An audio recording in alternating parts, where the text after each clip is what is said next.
જૂનાગઢના અંબાજી મંદિર, ભીડભંજન મહાદેવ મંદિર, દત્તાત્રેય મંદિરમાં વહીવટદાર તરીકે જૂનાગઢના મામલતદારની નિયુક્તિ જિલ્લા કલેક્ટર દ્વારા કરવામાં આવી છે. થોડા સમયથી જૂનાગઢમાં સાધુ સંતોના ચાલી રહેલા વિવાદ મામલે આજે કલેક્ટર દ્વારા પ્રતિક્રિયા આપી હતી અને સમગ્ર મામલે આજે કલેક્ટર અનિલ રાણાવસિયા દ્વારા સત્તાવાર જાહેરાત કરાઈ હતી કે અંબાજી મંદિર તેમજ ગુરુ દત્તાત્રેય અને ભીડભંજન મંદિરમાં વહીવટદારની જવાબદારી જૂનાગઢ મામલતદારને રહેશે અને હવે તેમને આધીન બધું રહેશે જ્યાં સુધી આગામી દિવસોમાં કોઈ નવા મંદિરમાં મહંતના નવા નામની જાહેરાત ન કરાય ત્યાં સુધી સમગ્ર મંદિરના વહીવટની જવાબદારી જૂનાગઢ મામલતદારની રહેશે. ઉપરાંત ભવનાથના મહંત હરિગીરીની સામે જ આક્ષેપ થયા કે તેની તપાસ શરૂ કરી દેવામાં આવી હોવાની વાત પણ જણાઈ આવી છે. ભૂતનાથ મંદિરના મહંત મહેશગીરી બાપુ દ્વારા જે પત્ર વાયરલ કર્યો છે તેમાં ભવનાથ મંદિરના મહંત તરીકે બેસવા હરિગીરી બાપુએ પૈસાની લેતી દેતી કરેલા પત્રમાં પણ આક્ષેપ કર્યા છે, જેમાં FSLની પણ મદદ લેવામાં આવશે. સરકાર પણ આ મુદ્દે ખૂબ જ ગંભીર છે તેવું કલેક્ટર અનિલ રાણાવસિયાએ જણાવ્યું છે.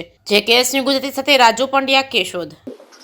જુનાગઢ જિલ્લામાં આવેલા ગિરનાર પરના શ્રી અંબાજી મંદિર, ગુરુ દત્તાત્રેય શિખર ગિરનાર મંદિર અને ભીડભંજન મંદિર, આ ત્રણેય મંદિરના મહંત શ્રી તનસુખગીરીજીનું અવસાન થતા ત્રણેય મંદિરના મહંતશ્રીની નિમણૂક કરવાની થાય છે.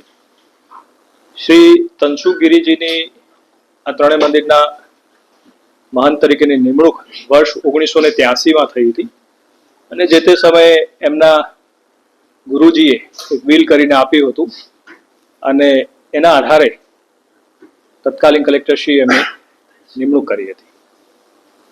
હવે તનસુખગીરીજીનું અવસાન થતા ત્રણેય મંદિરોના જ્યારે મહંતની નિમણૂક કરવાની થાય છે ત્યારે એમાં એક નિશ્ચિત પ્રક્રિયા છે. આ મહંત શ્રીના નિમણૂક બાબતે જરૂરી અરજીઓ મંગાવવામાં આવે છે, એનું વેરિફિકેશન કરવામાં આવે છે અને ત્યારબાદ નિમણૂક થતી હોય છે. એટલે આ પ્રક્રિયામાં હજુ સમય લાગી શકે એમ તેમ છે અને સંપૂર્ણ પ્રક્રિયા યોગ્ય રીતે થાય ત્યાં સુધીના આ સમય દરમિયાન હાલની સ્થિતિએ ત્રણેય મંદિરના વહીવટકર્તા તરીકે અમે જૂનાગઢ શહેરના મામલતદારશ્રીની વહીવટીકર્તા તરીકેની નિમણૂક તાત્કાલિક ધોરણથી અસર આવે એ રીતે કરવામાં આવે છે. મામલતદારશ્રીને પણ અત્રેથી સૂચના આપવામાં આવે છે કે તાત્કાલિક આ બાબતની જે કાર્યવાહી છે એ હાથ ધરી લે. બીજો વિષય જે ભવનાથ મંદિરના મહંત બાબતે છે તો એ બાબતે આપને જણાવી દઈએ કે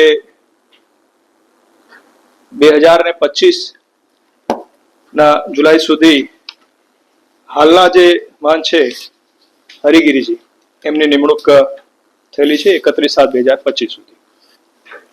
જે પણ ગ્રીવાંશ અમને મળ્યા છે વિવિધ સંતો તરફથી એના બાબતે તપાસ સોંપવામાં આવેલી છે. ખાસ જે ગ્રીવાંશ મળ્યા છે એમાં એ છે કે જે શરતોએ એમની નિમણૂક છે એ શરતોનું પાલન થાય છે કે નથી થતું, તો એના માટે અમારા તાબાના અધિકારીઓ છે એ અત્યારે તપાસ કરી રહ્યા છે અને તપાસના અંતે અમારી પાસે જે પણ રિપોર્ટ આવશે એના અકોર્ડિંગલી આ બાબતે જરૂરી કાર્યવાહી કરવામાં આવશે. ત્રીજો મુદ્દો જે એક પત્ર વાયરલ થયો છે એમાં સ્પષ્ટતા ખાસ કરવાની કે આ પત્ર જે છે એ વર્ષ 2021નો હોય એવી જાણકારી મળી છે અને આ બાબતે પણ ખૂબ ડિટેલમાં નિષ્પક્ષ રીતે ઊંડાણપૂર્વક તપાસ કરવામાં આવી રહી છે. એમાં જિલ્લા પોલીસ તરફથી પણ તપાસ થઈ રહી છે અને જરૂરી માહિતી ભેગી કરી અને પત્રનું ઉદ્ભવ સ્થાન શું છે, એનું કન્ટેન્ટ છે, એની સત્યતા વગેરે માટે અત્યારે તપાસ ચાલી રહી છે. એમાં જરૂર જણાય તો FSL વગેરે છે એની પણ એમાં મદદ લેવામાં આવશે. સંપૂર્ણ ખરાઈ થયા બાદ એમાં પણ જે કાર્યવાહી છે એ હાથ ધરવાની થાય છે. આપના માધ્યમથી તમામને ખાસ જણાવી દઉં કે જે પણ અત્યારે વિવાદ આ બાબતે અત્યારે ચાલી રહે છે જુનાગઢમાં, એમાં સરકારશ્રી તરફથી પણ દાખવવામાં આવી છે અને સંપૂર્ણ તપાસ નિષ્પક્ષ રીતે થાય અને એના માટે જરૂરી કાર્યવાહી કરવામાં આવે એવી ઉચ્ચ સ્તરીયથી સૂચનાઓ પણ આપવામાં આવી છે અને સૂચનાઓના અનુસંધાને અત્યારે જરૂરી કાર્યવાહી ચાલી રહી છે. સાહેબ જે પત્ર છે એ આપની કલેક્ટર કચેરીની ફાઇલમાં રેકોર્ડમાં જ છે એટલે કોણે આપ્યો હોય એવી શંકા છે કે એના માટે જ મેં આપને કીધું ને કે આ પત્રનું ઉદ્ભવ સ્થાન શું છે એના માટે પણ ખૂબ ઊંડાણપૂર્વક તપાસ ચાલી રહી છે. એટલે તપાસ પૂર્ણ થયા બાદ જ એના વિશે વિશેષ આપને બ્રીફિંગ કરી શકાય. ફાઇલમાં તો હતો જ નહીં પત્ર. ફાઇલમાં તો એટલે અમારી પાસે જે મેં આપને કીધું કે વિષય 2021 નો છે. 2021 ના આ પત્રથી તત્કાલીન જે તે વખતે આવ્યો હશે એના માટેના ઉદ્ભવ સ્થાન બાબતે આમાં અમે ખૂબ ઊંડાણ સુધી આમાં જઈ રહ્યા છે ને કીધું એ પ્રમાણે FSL ની પણ એમાં મદદ લઈશું કે એની સત્યતા વિશે સંપૂર્ણ ખાતરી કરીશું અને જરૂર એમાં પગલાં લઈશું. બીજી વાત એવી હવે 5 મહિનાની વાર હતી અને તેમની નિમણૂક કરી દેવામાં આવી તત્કાલીન જે કલેક્ટર હતા એના દ્વારા એ બાબતે કઈ તપાસ આજે ભવનાથ મેં આપને કીધું ને કે જે સ્થાનિક આપણા માન્ય ધારાસભ્યશ્રી તરફથી અને મહાનશ્રી તરફથી જે પણ ગ્રીવાંશ આવ્યા હતા એના માટે જરૂરી ઓલરેડી તપાસ આપી દેવામાં આવી હતી અને એના માટેનું જે અત્યારે જે શરતો છે એ શરતો પ્રમાણે ત્યાં કામગીરી થાય છે કે નથી થતી એનું વેરિફિકેશન કરવા માટેનું આપણે રિપોર્ટ મંગાવ્યો છે અને એ રિપોર્ટ આવે આપણે એમાં કાર્યવાહી કરીશું અને આગળની જરૂરી જે છે એ જે કાર્યવાહી થશે એમાં. 2025 નું તમે જે રીતે કહ્યું કે હરિગીરીની નિમણૂક ત્યાં 2025 સુધી છે તો એ ત્યાં સુધી યથાવત રહેશે કે એમાં કોઈ ચેન્જીસ થઈ શકે? Is it possible? અત્યારે એની તપાસ ચાલી રહી છે એટલે આગળના વસ્તુ વિશે તપાસ પૂર્ણ થયા જ આપણે કઈ એમાં કોમેન્ટ કરીશું. તપાસ કમિટીમાં કોણ બોલશે? પત્ર સાચું હશે અને એની અંદર જે પૈસાની વાત કરવામાં આવી છે તે બધું સાચું નીકળશે તો એવા પ્રકારની કાર્યવાહી થશે.